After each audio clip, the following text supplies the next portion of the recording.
Sogou उच्च विद्यालय सुवर्ण जयंती प्रस्तुत बैठक बासुदेवपुर ब्लॉक सोगो पंचायत रे थिबा सोगो सरकारी नोडाल उच्च विद्यालय रे सुवर्ण जयंती एक प्रस्तुति बैठक सोगो उच्च परिसर रे अनुष्ठित हो जाइछि। उक्त बैठक रे जयंती सभापति हरिहर दासंकर सभापतित्व रे उक्त विद्यालयर पूर्वतन छात्र तथा स्थानीय सरपंच चिंतामणि नायक समेत बहु पुरातन छात्र उपस्थित थिले। आसंता वर्ष जनवरी प्रथम सप्ताह रे सुवर्ण जयंती उत्सव पालन हेबाकु जाउथिला बेले विद्यालय परिसर रे सरस सुंदर करने सहित आखपाख विद्यालयर छात्र छात्री मानक मध्यरे विभिन्न प्रतियोगिता करा जाई पुरस्कृत करिवार कार्यक्रम रहिछि। एही जयंती 3 दिन हेबाकु थिला बेले मुख्य अतिथि भावे मान्यवर मुख्यमंत्री महामुनिव राज्यपाल और उच्च न्यायालय चीफ जस्टिस जोग देवार कार्यक्रम रहिछि।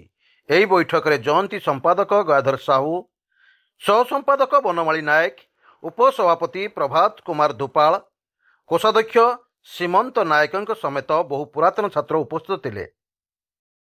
मु चिंतामणि नायक सरपंच सुगो ग्राम पंचायत प्रथम नु एटा पदे तृतीय थर हेलानी आमर किछि पुराना छात्र छात्री से माने चाहिए जे आम स्कूल रो गोल्डन जुबली आमर हवा कथा जोटा सेटा हेई नाही 14 वर्ष ऑलरेडी पुराना हो गलानी। तेणु जहाँ भी हो आम ताकू पालन भाई करवा तेणु आपण सहयोग रहू से अनुसार से गोटे कमिटी करके प्रारंभिक भाव में समस्त जगसूत्र रक्षा करते। आज जहाँ भी हो बहुत भाग्यर कथा सौभाग्यर कथा बहुत आम पुरातन छात्र मैंने भी सब आसी समस्त गोटे मतामत आम सुवर्ण जयंतीटा को जमी भी जनवरी 1 वीक भितर आम संपन्न करवा विलंब हेले आम चेष्टा करवा जमी सुरखुरी आमर हो। मो ना श्री हरिहर दास, मु सुगो नोडाल उच्च विद्यालय जो जुबिली कमिटी सुवर्ण जयंती कमिटी सभापति भाव में पिला द्वारा मते निर्वाचित करा जाइछि। एई वार्ता आमर छात्र छात्री पुरातन छात्र छात्री अधुनातन जो माने पाठ पढ़ुचंती से छात्र छात्री समस्त निकट में आपण माध्यम मु पहुँचैबा चाहूँगी जे आमर दीर्घ वर्ष धरी ए अनुष्ठान आमको तैयारी करिछि, किंतु से अनुष्ठान पई आमर जो ऋण रहिबा कथा ताको सुझिबार आमे वर्तमान से समय आछि ताको आमे सुझिबु। सेथिपई ए जो कमिटी करा जाइछि सुवर्ण जयंती पालन पई सेही उपलक्षे आमे विभिन्न प्रकार कार्यक्रम ग्रहण करिछु। प्रथम कथा जे आमर ए कैंपस रे जहाँ अभाव असुविधा अछि इंफ्रास्ट्रक्चर रिगार्डिंग इंफ्रास्ट्रक्चर से बाबद रे आमे काम करिबु। गोल्डन जुबली अव्यवहित पूर्व आमे काम करिबु।